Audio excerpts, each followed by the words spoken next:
رزق حلال دے مجھے اے میرے کبریا،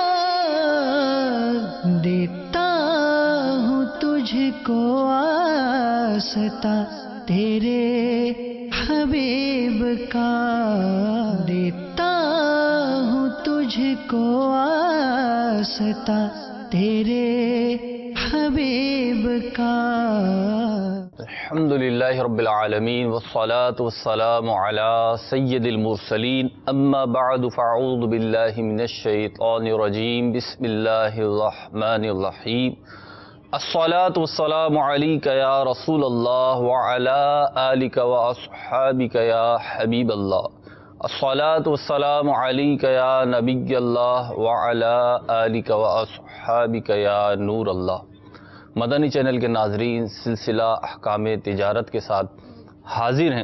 آپ کے پیش کیے گئے سوالات کے جوابات سلسلے میں موجود مفتی صاحب سے انشاءاللہ عز و جل ہم لیتے رہیں گے، مدنی پھول چنتے رہیں گے۔ سلسلے میں سب سے پہلے درود پاک کی فضیلت شامل کرتے ہیں۔ نبی رحمت صلی اللہ علیہ وسلم کا فرمان ذیشان ہے، جو مجھ پر ایک بار درود پاک پڑھتا ہے اللہ رب العزت اس پر 10 رحمتیں نازل فرماتا ہے۔ صلو علی الحبیب صلی اللہ تعالی علی محمد صلی اللہ تعالی علیہ وسلم۔ مفتی صاحب آپ کو مرحبا کہتے ہیں، کچھ ابتدائی کلمات آپ ارشاد فرمائیے انشاءاللہ، پھر ہم کال کی طرف بھی چلتے ہیں۔ الحمدللہ رب العالمین والصلاة والسلام علی سید الانبیاء والمرسلین، اما بعد فاعوذ باللہ من الشیطان الرجیم، بسم اللہ الرحمن الرحیم۔ چونکہ احکام تجارت ہے جی، اور مالیاتی مسائل ہم اس میں ڈسکس کرتے ہیں، جی، تو رب نور کے تعلق سے یہ بات مد نظر رہے کہ خوشیاں منانے کے لیے جائز طریقے اختیار کیے جائیں، ٹھیک، اور کہیں بھی کسی بھی مقام پر چوری کی بجلی استعمال نہ کریں۔ ٹھیک، لائٹنگ کرنا یا چراغاں کرنا جہاں بھی کرنا ہو، گھروں میں تو خیر کسی حد تک یہی رواج ہے جی، کہ اپنی بجلی سے ہی کرتے ہیں، جی، لیکن جو سڑک سجائے جاتے ہیں اور گلیاں سجائی جاتی ہیں، یہاں پہ ہرگز کنڈے کی بجلی استعمال نہ کریں۔ جی، کنڈے کی بجلی استعمال کرنا ناجائز ہے، خیانت ہے، جی، ادارے کو نقصان پہنچانا ہے، تو ایسا ہرگز نہ کریں۔ یہ سب جو چیزیں ہیں، جھنڈے لگانا، چراغاں کرنا، یہ نیکی کے کام ہے ٹھیک، بلا شبہ، لیکن ایسا نہیں ہے کہ کسی نے نہیں کیا تو وہ گناہ گار ہوگا۔ تو جتنی جیب اجازت دیتی ہے اور جتنا جو شریعت کا دائرہ ہے اس میں رہتے ہوئے یہ خوشیاں منائی جائیں۔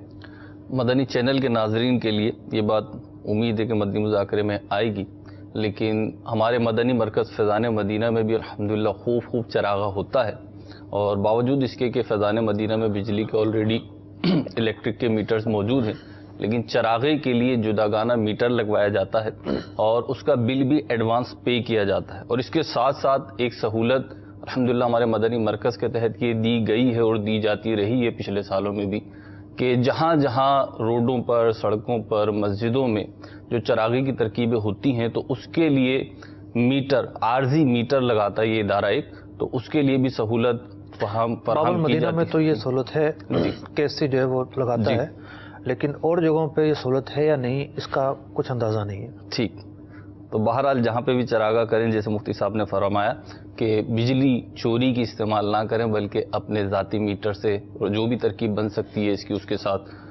لائٹنگ وغیرہ کریں، چراغا کریں۔ ہمارے پاس کال ریڈی ہے، کال دیجیے۔ صلو علی الحبیب صلی اللہ تعالی علی محمد۔ سلسلے کا ایک سوال تھا کہ قسطوں میں کرایہ دیا جاتا ہے، چیک کی صورت میں 4 چیک دیے جاتے ہیں 3 مہینے کی مدت کے حساب سے، اور زکوٰۃ کا سوال کیا گیا تھا کہ زکوٰۃ کس پر ہوگی، تو آپ نے فرمایا تھا کہ کرایہ دار پر نہیں ہوگی کہ وہ دے چکا اور اب وہ اس کا مالک جو ہے وہ کرایہ لینے والا ہے۔ لیکن حضرت سچویشن یہ ہے، اس میں 2 سچویشن ہے، زیادہ تر تو یہ ہوتی ہے کہ جب چیک جو 4 دیے ہیں تو ایک چیک تو آج ہی کیش ہو گیا، وہ پیسے تو واقعی نکل گئے، لیکن دوسرا جو چیک ہے وہ 3 مہینے کے بعد کیش ہوگا، جو تیسرا چیک ہے وہ 6 مہینے کے بعد کیش ہوگا، اور جو چوتھا چیک ہے وہ 9 مہینے کے بعد کیش ہوگا. تو اس دوران میں وہ اماؤنٹ جو ہے وہ کرایہ دینے والے کے ہی اکاؤنٹ میں پڑی ہوتی ہے، وہ ٹرانسفر نہیں ہوتی ان کو. اور اس کی بھی ایک صورت یہ کہ اگر سرٹیفائڈ چیک ہے تو بینک پیسے روک کے رکھتی ہے لیکن اس کو مکان مالک کو نہیں دیتی، اور اگر سرٹیفائڈ چیک نہیں ہے تو پھر وہ پیسے بھی نہیں روکتی، اور ساری ملکیت جو ہے وہ کرایہ دینے والے کی ہی ہوتی ہے. تو اس صورت میں پھر کیا جواب میں کوئی تبدیلی ہوگی کہ اب وہ زکوٰۃ کس کے ذمہ رہے گی؟ جزاکم اللہ خیر. ہمارے یہاں کا جو عرف ہے پاکستان کا جی وہ یہ ہے کہ ایڈوانس جو بھی لیتا ہے جی وہ محض چیک نہیں لیتا، ٹھیک بلکہ وہ رقم اپنے طرف ٹرانسفر پوری طرح کروا لیتا ہے. ٹھیک. اور ایڈوانس کا مقصود بھی یہی ہوتا ہے کہ اگر کوئی کرایہ دار ٹوٹ پھوٹ کا کوئی مسئلہ ہوتا ہے تو ان پیسوں سے اس کی ریکورنگ کی جا سکے. ٹھیک. چیک کا جو نظام ہے پاکستان میں کافی کمزور ہے، لیکن جو دیگر ممالک ہیں وہاں کافی مضبوط ہے. جیسے امارات کے اندر، اس سائل مدینہ منورہ سے ہیں، تو امارات کے اندر اگر چیک باؤنس ہو جائے تو جیل پکی ہے، بہت کڑی سزا ہے. ٹھیک. وہاں جو ہے وہ چیک کا مطلب ہے پوری ڈیلیوری. ٹھیک ہے. مطلب اتنی اس کی اہمیت ہے، باقاعدہ قانونی دستاویز ہے وہ. تو وہاں ٹھیک ہے لوگ چیک کی صورت میں ایڈوانس دیتے ہوں گے، پاکستان میں ایسا نہیں ہے. ٹھیک. یہاں چیک کی صورت میں ضرور دیتے ہیں لیکن وہ چیک فوری والے ہوتے ہیں، کیش کروا لیے جاتے ہیں. ٹھیک. اور رقمیں جو ہے وہ آ جاتی ہیں اکاؤنٹ کے اندر. ٹھیک ہے. تو کہیں ایسی صورتحال ہے محض چیک دیے 4-6 مہینے بعد کی اور اس نے وہ ٹرانسفر ہی نہیں کروائے. ٹھیک ہے. یا یہاں بھی اگر ایسا ہے تو ظاہر بات ہے ایسی صورت میں کرایہ دار کی ملکیت برقرار ہے. ٹھیک ہے. اس کے اکاؤنٹ میں پیسے موجود ہیں. اس کے اکاؤنٹ میں پیسے موجود ہیں. ٹھیک ہے. مالک مکان نے جو ایڈوانس کے لینے تھے وہ در حقیقت لیے ہی نہیں ہے. ٹھیک ہے. چیک تو رسید کا نام ہے. ٹھیک. تو چیک کے ذریعے چیک دینے سے کوئی مال منتقل نہیں ہو جاتا، چیک کیش ہوگا جب منتقل ہوتا ہے، ٹھیک. یا کم از کم اکاؤنٹ میں منتقل ہو رقم. تو جواب تو وہی برقرار ہے. ہاں ایک جو مزید تفصیل آئی ہے اس تفصیل کا الگ جواب ہوگا. ٹھیک ہے. کہ اگر صرف چیک ہیں اور چیک رکھے ہوئے ہیں، کیش نہیں کروائے، اکاؤنٹ میں نہیں ڈالے، تو پھر ایسی صورت میں چونکہ مالک نے گویا کہ وہ رقم دی ہی نہیں ہے، ٹھیک ہے، اس کی اپنی ملکیت پر برقرار ہے، جو مالک اور اس دوران زکوٰۃ کا سال آ جاتا ہے، ٹھیک ہے، تو وہ ان رقم کو محسوب کرے گا، شمار کرے گا، کاؤنٹنگ کرے گا. ٹھیک ہے. ٹھیک ہے، امید ہے سائل محترم کی تشفی ہو گئی ہوگی. سلسلے میں مزید کالز انشاءاللہ عز و جل شامل کرتے ہیں. ہمیں کال دیجیے گا، 2 کالز ایک ساتھ چلا دیجیے گا، پھر ان کے جوابات بھی ایک ساتھ انشاءاللہ عز و جل دے دیے جائیں گے. میرا سوال یہ ہے کہ میرے دوست جو ہیں وہ وگ اور بال بیچتے ہیں اور کاسمیٹکس کا کام کرتے ہیں، کیا یہ بیچنا جائز ہے یا نہیں؟ ٹھیک ہے، دوسری کال بھی دے دیجیے گا. ابو ویس شمول رضا تعریف کر رہا ہوں. مفتی صاحب سے عرض یہ ہے کہ پرچون کی دکان ہے، کاٹ آتے ہیں، سودے اپنے لکھواتے ہیں، سامنے تلواتے نہیں ہیں، مزید آگے کام کے لیے چلے جاتے ہیں. دکاندار سارے سودے ان کی عدم موجودگی میں تول کر رکھ دیتا ہے، وہ واپس آتے ہیں، اسی طرح اٹھا لیتے ہیں. ایسا کرنا کیسا ہے؟ ٹھیک ہے، انشاءاللہ شمول بھائی آپ کے بھی سوال کا جواب لیتے ہیں. جی مفتی صاحب، پہلا سوال تھا وگ اور بال کی تجارت. اگر تو بال انسانوں کے ہیں، ٹھیک، تو انسان کے جسم کا کوئی بھی عضو ایسا نہیں ہے کہ جس کی خرید و فروخت ہو سکے. ٹھیک. شریعت مطہرہ نے انسان کو ایک خاص تکریم بخشی ہے، اور اس تکریم کا یہ تقاضا ہے کہ انسان جو ہے منڈیوں میں نہ بکے، ٹھیک، اس کے اعضاء خرید و فروخت نہ ہوں، یہ اس کی تکریم کے خلاف ہیں. انسانی کوئی بھی جزو ہے، ٹھیک، اس کی خرید و فروخت بے باطل ہے، ایسی خرید و فروخت حرام ہے.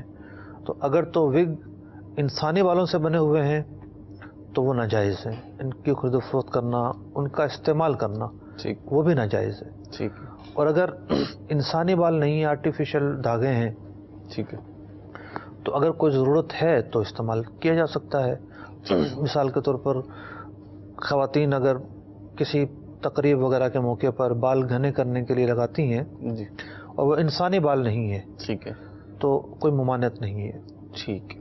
مفتی صاحب اس میں مرد و عورت کی بھی کوئی تخصیص ہوگی بالوں کے حوالے سے کہ مردوں کے بال لگوانا اور عورتوں کے بال لگوانا؟ یہ تقسیم بندی تو اس وقت ہوگی نا کہ جب جائز ہو.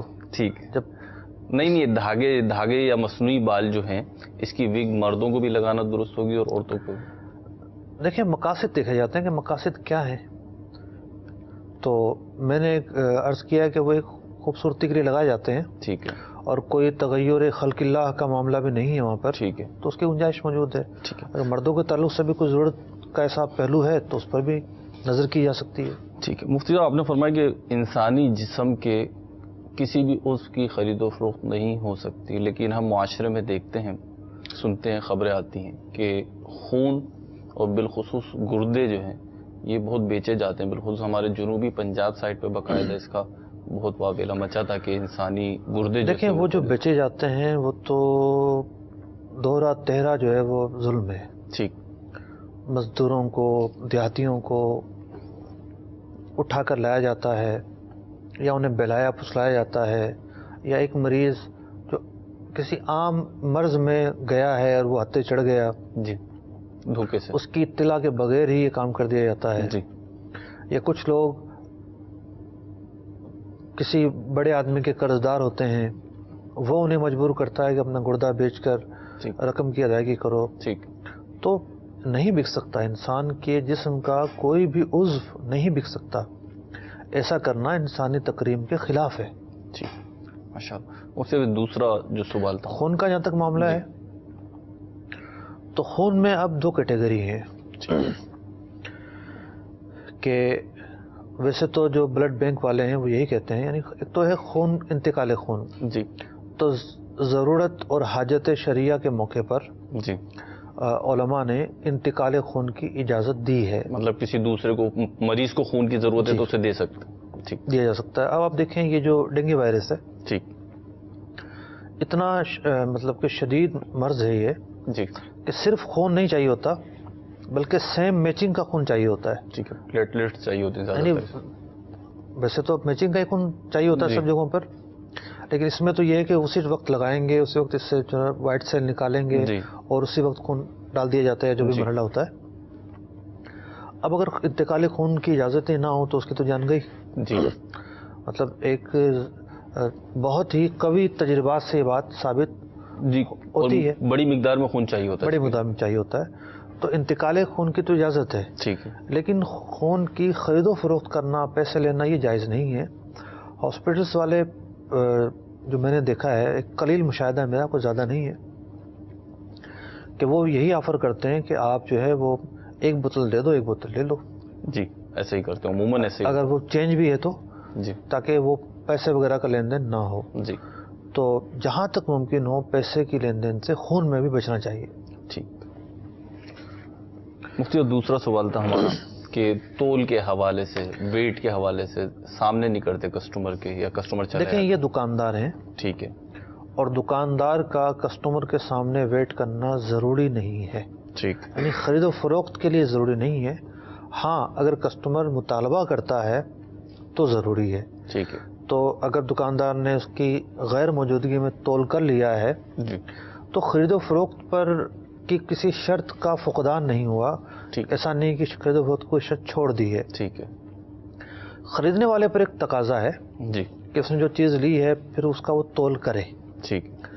اب مثال کے طور پہ کسی کے چاول آ رہے ہیں گجرانوالہ سے، ٹھیک ہے، وہاں سے تل کر آئے ہیں، دکاندار تو یہاں بیٹھا ہوا ہے، ٹھیک ہے، دینے والے نے تول کر ہی بھیجے ہوں گے. ٹھیک ہے، دکاندار کی موجودگی ضروری ہوتی ہے تو وہ خرید و فروخت ہی نہیں ہو سکتی تھی. صحیح ہے. ہاں اس کو یہ حق حاصل ہے کہ یہ پھر اپنا تول کرے. ٹھیک ہے. یہ اپنا تول کرے گا، یہ جانچے گا کہ مال کم تو نہیں ہے. ٹھیک. پھر یہ اگر کوئی شکایت ہوگی تو اس کو بریف کرے گا. ٹھیک. تو یوں کسٹمر کا یہ حق ہے کہ وہ اسے دوبارہ تول کر سکتا ہے، اور احادیث طیبہ میں اس کی ترغیب بھی ہے، اور اس دو تول سے گزارنا یہ فقہاء نے واجب بھی لکھا ہے. کسٹمر کی ذمہ داری ہے کہ وہ دو تول سے گزارے. ٹھیک. ایک تول اس کا، ایک اس کا اپنا، یا یہ کم از کم یہ دیکھ لے. ٹھیک ہے. اچھا مفتی صاحب، یہیں پہ ایک کنڈیشن یہ اگر ایڈ کر دی جائے اس میں کہ کسٹمر کے سامنے تولا نہیں یا جو عددی چیزیں ہیں وہ گنی تو نہیں ہیں کسٹمر کے سامنے. جیسے عموماً ہمارے باب المدینہ میں کراچی میں مہینے کا راشن کی ترکیب یہ ہوتی ہے کہ ایک پرچہ دکاندار کو دے دیتے ہیں, دکاندار سارا سامان جو تولنے والا ہے عدد والا ہے وہ پیک کرتا ہے, گھر پہ پہنچا دیتا ہے. تو کیا کسٹمر کو اب یہ رائٹ حاصل ہے کہ وہ دکاندار پہ آبجیکشن کرے کہ یہ چیز تم نے کم بھیجی ہے تول میں یا عدد میں, تو یہ رائٹ اسے حاصل رہے گا یا وہ اب ختم ہو جائے گا؟ اصل میں رائٹ تو حاصل ہوگا لیکن تنازع ختم نہیں ہوگا. ٹھیک ہے. تنازع اسی صورت میں ختم ہوتا ہے کہ جب پتہ ہے کہ دکاندار سے اس طرح کی مسٹیکس ہوتی ہیں ٹھیک تو پھر وہ سامنے تلوایا کرے. ٹھیک ہے. ورنہ یہ دعویٰ لے کر آئے گا وہ مانے گا نہیں. جی. تو تنازع ختم نہیں ہوگا. صحیح. یا ایک آدھ دفعہ ہو سکتا ہے وہ مان لے, بعض اوقات غلطی بھی ہو جاتی ہے انسان سے. جی. مان لیتا تو ٹھیک ہے. جی. مفتی صاحب یہ جو تولنے کے حوالے سے آپ نے فرمایا, تو اب یہ گجراں والے کی جیسے آپ نے مثال دی ہے چاولوں کی, وہاں سے تل کر آتے ہیں, اب یہاں پہ جو پہنچا رہا ہے وہ ظاہر سی بات ہے کسی ٹرک وغیرہ میں کسی کنٹینر وغیرہ میں آئے, اب حقیقتاً اس کا نمائندہ کوئی موجود نہیں ہے جس نے فروخت کیا ہے, اس نے گاڑی میں لاد دیا ہے سامان اور وہاں سے وہ یہاں پر آ گیا ہے.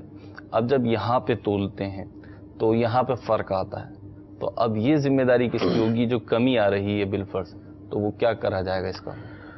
دیکھیں آج کل ویسے تو کانٹوں پر تول ہوتے ہیں اور ان کی پرچیاں ساتھ ہوتی ہیں. جی. اور کچھ کمی ایسی ہوتی ہے جو انڈرسٹوڈ ہوتی ہے. ٹھیک ہے. یعنی باب المدینہ سے تول ہو کر ایک چیز پنجاب جا رہی ہے, پنجاب سے تول ہو کر یہاں آ رہی ہے. ٹھیک.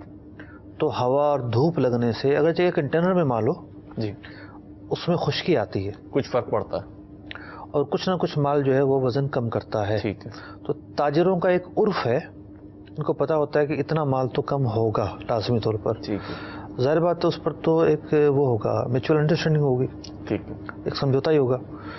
لیکن اگر اس سے زیادہ کمی ہے تو پھر گاڑی والا اس کا جواب دے گا. ٹھیک. اگر گاڑی والا بھی جواب نہیں دے رہا تو پھر بیٹھ کر دیکھا جائے گا کہ کیا اس کی وجہ ہے. جو کسٹمر ہے بلا شبہ اسے یہ حق حاصل ہوگا کہ وہ اس پر اعتراض کرے, آبجیکشن کرے اور پورے مال کا تقاضا کرے. ٹھیک ہے. یعنی اب گاڑی والوں کا جہاں تک معاملہ ہے, مجھے ایک ٹرانسپورٹر بتا رہے تھے جی کہ مارکیٹ میں کیا کچھ ہوتا ہے. چلیں گے کہ کراچی سے لے کر پنجاب تک ہائی وے پہ ہر جگہ پوائنٹس بنے ہوئے اور گاڑی میں کچھ بھی جا رہا ہے. ٹھیک ہے. گاڑی میں پیٹرول جا رہا ہے اور کوئی مال ہے, کوئی چاول ہے, گندم ہے, راشن ہے, چینی ہے, ٹھیک ہے, اور آئٹم ہے. ہر یعنی اگر مثال کے طور پر کراچی سے حیدرآباد ہے تو یہاں بھی کئی پوائنٹ ہوں گے, آگے کی منزلوں پر بھی پوائنٹ ہوں گے. ایسے لوگ کھڑے ہوئے ہیں جو ان ٹرک ڈرائیور سے مال خریدنے کے لیے بیٹھے ہوئے ہیں. اچھا. میں نے ان سے پوچھا کہ یہ مال کس طرح بیچتے ہیں, کیا کانٹے کا تول نہیں ہوتا؟ تو کہا کہ ایک تو یہ ہوتا ہے کہ کانٹے والوں کی ملی بھگت سے یہ کم پرچی بنوا لیتے ہیں. ٹھیک. مثال کے طور پر جو ہے وہ 100 kg کم کی پرچی بنوا لی. ٹھیک. اور راستے میں 100 kg مال بیچ دیا. ٹھیک. پھر وہاں جب جا کے تول ہوگا تو پورا تول ہوگا. ٹھیک. آگے بھی تول ہوتا ہے. دوسرا یہ ہوتا ہے کہ بعض آئٹم ایسے ہوتے ہیں کہ یہ اس پہ پانی مار دیتے ہیں. راستے میں بیچ دیا. ٹھیک ہے. اور جب 100 کلومیٹر رہ گیا تو پانی مار دیا, نمی آ گئی, نمی کی وجہ سے وہ مزید جو ہے گیلا ہو گیا, ویٹ بڑھ گیا. تو خیانت کرنے والے اس طرح بھی کرتے ہیں. اللہ تبارک و تعالیٰ انہیں عقل سلیم عطا فرمائے. آمین. اور یہ دنیا کا مال ہے جو بڑی آسانی کے ساتھ مال مفت سمجھ کر کھا رہے ہیں, یہ مال غیر ہے.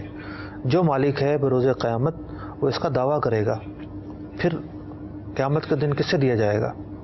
اس لیے, اور یہ مال حرام ہے. اس طرح استعمال کرنا, اس طرح کی آمدنیاں جہنم کی آگ پیٹ میں بھرنے کے مترادف ہے.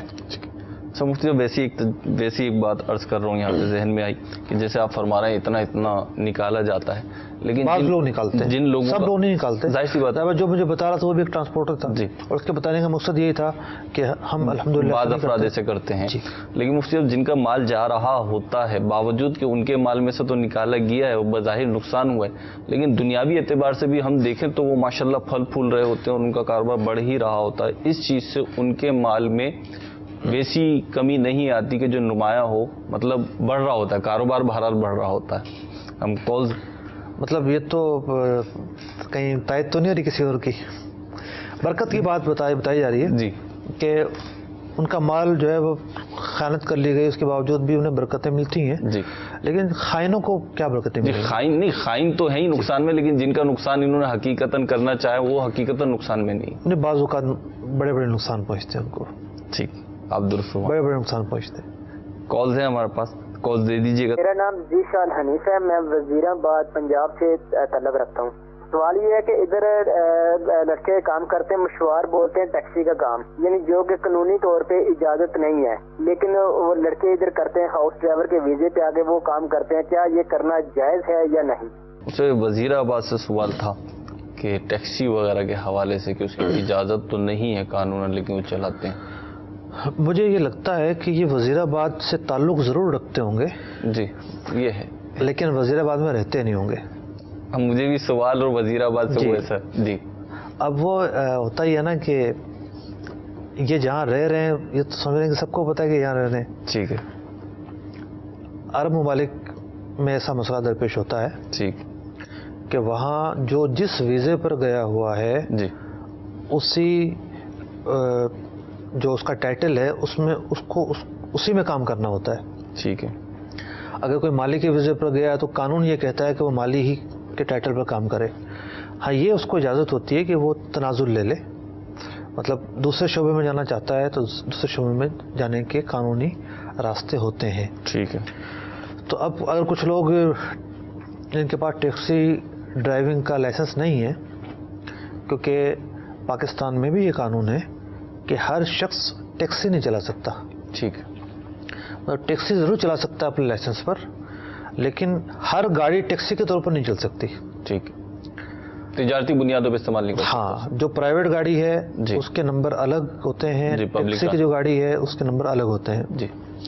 تو یہی اصول وہاں اور ممالک میں بھی ہے، لیکن وہاں زیادہ سختی ہے. ٹھیک ہے. تو قانون جس جائز بات سے بھی روکتا ہو اس سے رکنا ضروری اور لازمی ہے. لہذا جب ان کے پاس پرمیشن نہیں ہے تو یہ ایسا کام نہیں کر سکتے. ٹھیک ہے. امید ہے سائل محترم کو جواب مل گیا ہے. اب اگلی دو کالز ہمیں دے دیجیے گا ایک ساتھ. صلو علی الحبیب صلی اللہ تعالی علی محمد. میرا سوال یہ ہے کہ اگر ہم کسی فیکٹری میں کام کرتے ہیں، اس میں مالک کہتا ہے کہ یار یہ میرا کام کروا دو، اس کام میں ہم مطلب مارکیٹ سے پتہ کر لیتے ہیں، رابطہ کر لیتے ہیں کہ جس بندے سے کام کروانا ہے وہ کروا لیتے ہیں. اس کے ساتھ ہم طے کر لیتے ہیں کہ بھی مالک کے ساتھ اس نے طے کر لیا 30,000 روپیہ، 5,000 روپیہ ہم اسے کہہ رہے تھے ہمیں دے دینا، اور اس میں یہ اس کی فٹنگ وغیرہ جو فیکٹری کا کام ہو وہ ہم اپنے ذمہ لے لیتے ہیں. تو یہ اس طرح پیسے لینا صحیح ہے کہ نہیں؟ ٹھیک ہے، آپ کا جواب. یہ وہی مسئلہ ہے کہ پرچیزر وغیرہ جو فیلڈ کے لوگ ہوتے ہیں، جی، یہ اپنی کمپنیوں کے لیے، فیکٹریوں کے لیے مال خریدتے ہیں تو سامنے والوں سے کمیشن بھی حاصل کرتے ہیں کہ ہم تمہارا مال خرید رہے ہیں، ہمیں کمیشن دو. ٹھیک. تو یہ جب آلریڈی فیکٹری کے ملازم ہیں، جی، ان کو تنخواہ ہی اس بات کی دی جاتی ہے کہ یہ فیکٹری کا اس نوعیت کا کام کریں گے. ٹھیک. اب یہ اگر آگے سے پیسے لیں گے اور ٹاپ رکھیں گے جیب کے اندر تو ان کا وہ پیسے لینا اور رقم لینا ناجائز و حرام ہے. یہ کوئی عام آزاد بروکر نہیں ہے. ٹھیک ہے. اجیر فیکٹری کے ملازم کہ جناب جو بھی اس کی خدمات لے گا ان سے وہ بروکری لیں گے یا کمیشن لیں گے، بلکہ یہ تو ملازم ہے. فیکٹری نے تنخواہ اس بات کی ان کو دینی ہے.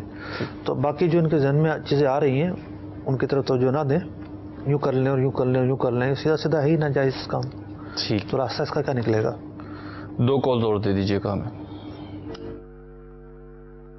میں محمد صدام اتاری عرب شریف کے شہر حائل سے عرض کر رہا ہوں. میرا سوال یہ ہے کہ یہاں پر مرغیاں جو ہوتی ہیں کھانے کے لیے وہ پیکنگ ہوتی ہیں، ان کا ہمیں کنفرم معلوم نہیں ہوتا ہے کہ یہ حلال مشین سے حلال کی ہیں یا ہاتھ سے، وہ بس پیک ہوتی ہیں. اور دیگر گوشت بھی بگر وغیرہ کا، جموس وغیرہ کا بھی ہوتا ہے، ہمیں یہ کنفرم نہیں ہوتا کہ ذبیحہ حلال ہے کہ نہیں. تو اس کے بارے میں ہمارا یہ کھانا کی رہنمائی فرما دیں، کھانا چاہیے یا نہیں.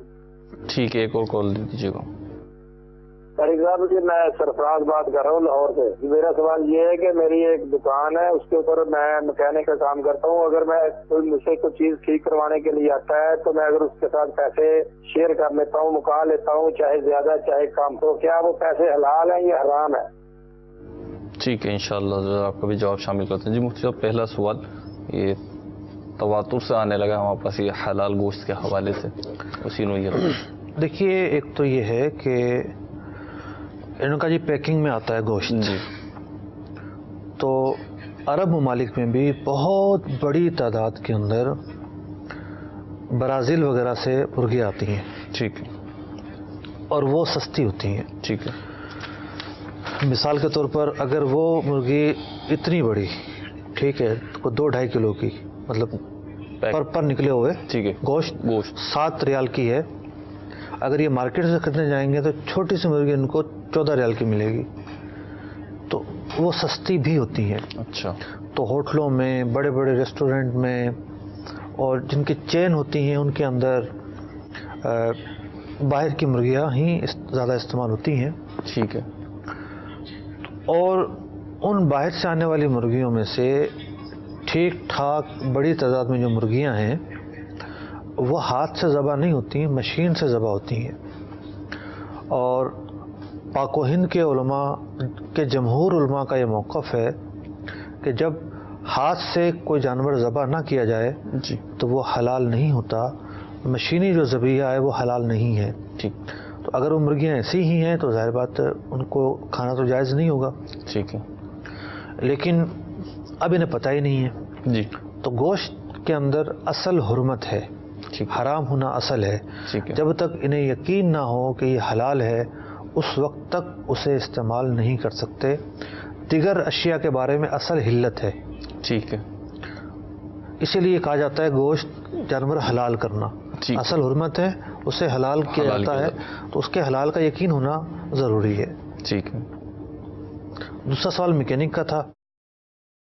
اگر آپ فالٹ بتا دیتے ہیں کہ اس میں یہ فالٹ ہے, اس کے اتنے پیسے لوں گا, ٹھیک ہے, تو آپ 5 روپے کیا 5000 روپے مانگ لیں, وہ جائز ہے. ٹھیک ہے, لیکن اگر آپ فالٹ بتائیں بہت زیادہ کر کے, ٹھیک ہے, فالٹ صرف تار جوڑنے کا ہو, اور بتائیں اس میں تو یہ خرابی ہے, یہ خرابی ہے, یہ خرابی ہے, یہ خرابی ہے, اور پھر آپ پیسے بتائیں زیادہ, ٹھیک ہے, ان ساری خرابیوں کو سامنے رکھ کے بتائیں, اور حالانکہ وہ خرابیاں پائی نہیں جاتی, ٹھیک ہے, یہ دھوکہ ہوگا. تو یہ دونوں صورتیں ہیں, اس کو بتا دیں اس میں یہ پرابلم ہے. اب اس کے جو بھی آپ پیسے آفر کریں سامنے والے کی مرضی ہے, یا تو آپ کی آفر قبول کر لے یا رد کر لے, کسی اور کے پاس چلا جائے. ٹھیک ہے. مفتی صاحب بعض اوقات فالٹ تو چھوٹا ہوتا ہے لیکن ٹیکنیکل چیز ہوتی ہے, ایک شخص نے کام سیکھا ہے اور مطلب اس کی ظاہر سی بات ذمہ داری ہے چھوٹا سا کام, ایک تار ہی جوڑنا ہے. تو اب ایک یہ بھی وہ ہے ہمارے معاشرے کا کہ جب بتا دیتے نا ایک تار جوڑنا ہے, پھر اسے بولتے ہیں بھائی اتنے پیسے, تو بولتا ہے اتنے پیسے ایک تار جوڑنے کے, حالانکہ وہ اگر عرف کے اعتبار سے دیکھا جائے تو معقول اجرت مانگ رہا ہوتا ہے. تو ایسی صورت میں اگر وہ فالٹ بتایا ہی نہ جائے اور صرف یوں کہہ دے یہ شخص کام کرنے والا کہ بھائی جو بھی معاملہ ہے میں کر دوں گا اور اس کے اتنے پیسے ہوں گے, تو نہیں, اس میں تو دیکھیں کافی مسائل ہوں گے. ہوتا یہ ہے کہ گاڑی والا ایک تو اس کے ہوتے ہیں ہاتھ لگانے کے پیسے, ٹھیک ہے, 50-100 روپے تو وہ اس کے رکھ رہا ہوتا ہے, ٹھیک ہے, اب کام جتنا ہوگا اس کے حساب سے وہ پیسے لے رہا ہوتا ہے. ٹھیک, اور تار لگانے کی بات ہے اور موٹر سائیکل کی بات ہے تو میں سمجھتا ہوں وہ مزید 50 روپے بڑھا لے گا اور ٹھیک ہے, 150 روپے لے لے گا. لیکن اگر وہ یہ کہے کہ جی خرابی کا نہیں بتاؤں گا, جیسی بھی خرابی ہو بس میں آپ سے اتنے پیسہ لوں گا, ٹھیک ہے, ایسا کرنا بھی مناسب نہیں ہے. ٹھیک, میں اس کو ناجائز نہیں کہہ رہا. ٹھیک ہے, یہ ہے کہ مطلب معاشرت ہے نا, جی جی, نہ آپ کسی کو نقصان پہنچائیں نہ آپ کو کوئی نقصان پہنچائے, ایک توازن کے ساتھ چلنا چاہیے. تو اس میں یہ کہ فالٹ جیسا ہو مارکیٹ میں اس کے جیسے پیسے بنتے ہوں وہی پیسے مانگے جائیں, ورنہ یہ ہے کہ وہ دیکھ تو رہا ہے کہ ہاں ٹھیک ہے آپ یہ کر رہے ہیں, اب یا تو آپ اس کو چھپانے کے لیے کچھ اور کریں گے. ٹھیک, بعض اوقات کام چھوٹا ہوتا ہے اور وہ کاریگر سمجھ رہا ہوتا ہے کہ یہ تو میرے سر پہ کھڑا ہوا ہے, اگر میں ابھی فارغ کر دوں گا نا اس کو تو کچھ اور سمجھے گا, پھر وہ یہ بھی کھولے گا, یہ بھی کھولے گا, یہ بھی کھولے گا, اور پھر شو کرنے کی کوشش کرے گا اس میں تو بہت سارے کام ہیں. ٹھیک, تو پھر مزید جو ہے نا وہ فساد بڑھتا ہے اس طریقے سے. تو معاشی و معاشرتی اخلاقیات ہم یہ سمجھیں کہ فالٹ بتا دے اور جو مناسب پیسے بنتے ہیں وہ تقاضا کرے اور کام کروانے والا بھی وہ ادا کر دے خوشی کے ساتھ۔ انشاءاللہ آئندہ ہفتے اس سلسلے کے ساتھ دوبارہ حاضر ہوں گے۔ صلو علی الحبیب صلی اللہ تعالی علی محمد صلی اللہ تعالی علیہ وسلم۔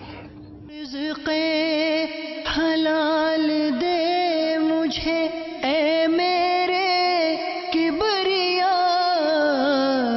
دیتا ہوں تجھ کو واسطہ تیرے حبیب کا، دیتا ہوں تجھ کو واسطہ تیرے حبیب کا۔